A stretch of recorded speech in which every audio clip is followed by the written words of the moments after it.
Would you like to come out today? Oh, yes, please, said Edward. So they lit his fire, made lots of steam, and Edward puffed away.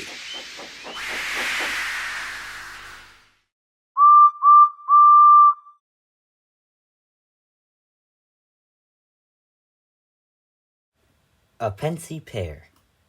An audio quickie by EdwardsDayOut. Dock workers and sailors alike gawked at the strange sight that had graced their port. A big blue and red steam engine was being pushed to the end of the dock. Nobody had seen a steam engine in years, let alone one as glamorous as this one. Its paint shined as bright as the sun in comparison to the grimy diesel that was pushing it onto the quay. Thanks, fella. Whatever. The switcher oiled away. The big engine sighed. You couldn't say he expected friendliness. Presently, he heard a commotion coming from the entrance. Hey, what do you think you're doing, pal? I'm switching here. These are meant for the scrap heap, squirt. Hand them over. A little diesel shot out from between the buildings and onto the pier. Shut it! I got orders from the top to take these with me. Well, I got orders to round up all our old caboose stock and haul it to the dump. A much bigger diesel rolled onto the pier. So hand them over. How about you kiss my ear and take instead? What seems to be the problem here, you two? The two engines glanced over. They hardly realized the relic sitting next to them. What are you doing here, steamer? This absolute moron is trying to steal my cabooses, the switcher shouted. Those aren't your frickin' cabooses, pal. Those are the company's and you know it. If I may, said the big engine. They say a Sodor-lined caboose on the side. I'm pretty sure they don't belong to you, mister. The diesel glared, having quite stupidly not bothered to check the logos on the side. It blew exhaust and oiled away.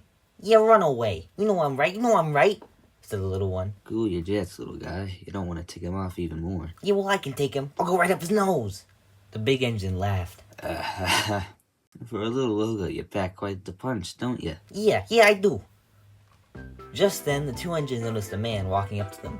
He was dressed in a suit and had silver streaks in his hair. He looked nothing like the dock workers and sailors. Hank, Philip, I'm glad to see you both made it. And you brought the cabooses as well. Wonderful. Yes, I did, said Philip. Someone tried to swindle me out of them, but we shoot them off. Well done. Now, unfortunately, you'll have to wait a little to be loaded, as the ship is running a bit late. Something about not being able to run into the harbor without a tow. No matter.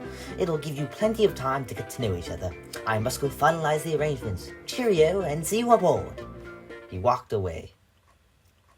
So you'll be my sailing partner, is that it? Yep, off to see the world, or at least Britain. Ha! Well, it's nice to meet you, Philip. Same with you, Hank. Philip looked Hank up and down. So you're a Pennsy E6, ain't you? Yep, that's me. Are you that engine that beat that plane in a race? I wish. That was my sister Linda. She was lightning fast. I should really write to her sometime. She was preserved? Thankfully, yes. Sadly, she was my only sibling who was saved. Heh, well, you fared better than me. Both of my bros are stationed in a great big yard in the sky now. Oh, I'm so sorry. It's fine. I never really knew them that well, if I'm being honest. So, where do you hail from? Here in New York, if that wasn't obvious enough. But I've been around. I've seen Harrisburg, Philly, went as far as Pittsburgh one time. Oh, and of course, Jersey. Blech. Absolutely disgusting over there. Yeah, I can't say I'm too fond of Jersey either. I'm from Harrisburg, but like you said, I got around. Speaking of getting around, you looking forward to Britain? I guess. It'll be a nice change compared to the city, that's for sure.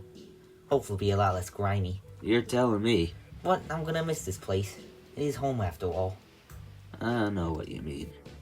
I know I was sad to leave the shed when I started my excursions, despite the alternative. Yeah, I would've been scrapped too if it wasn't for old Robbie over there. It took me out of service in '61, right after you steamers, in fact. When were you built? 30. Damn, I'm old. Pardon my French. That's nothing compared to what I heard some of the brakemen say. You know, where's your tender? They detached it for further work. It was supposed to arrive this morning, but Trust the Central boys to do anything, eh? Well, it's not the Central anymore, is it? They call it Conrail now. And tomato. Clearly the work ethic ain't changed. I guess so. I'm sure I've changed, though. Certainly wouldn't have happened on the Pennsy. You still respect them after they tried to replace you? Well, yes. Why? I've come to accept that it was bound to happen eventually. I'd rather keep my happy memories of the railroad than have them be tarnished by something inconsequential. After all, it was only one part of my long life. Huh. I think I got you. I think you should try to forgive him. It really takes a load off your buffers.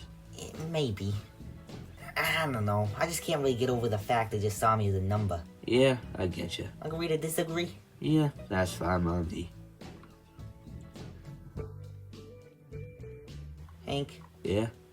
what's out there? What do you mean? What's it like in Britain? Hank looked down at the little engine next to him. He was staring out at the sea. He thought about his words carefully. I don't know, but if Sir Norman comes from it, it can't be that bad. Stay optimistic about it. I like you, Hank. Likewise. The two engines listened to the waves crash against the quay as a tug brought in their boat.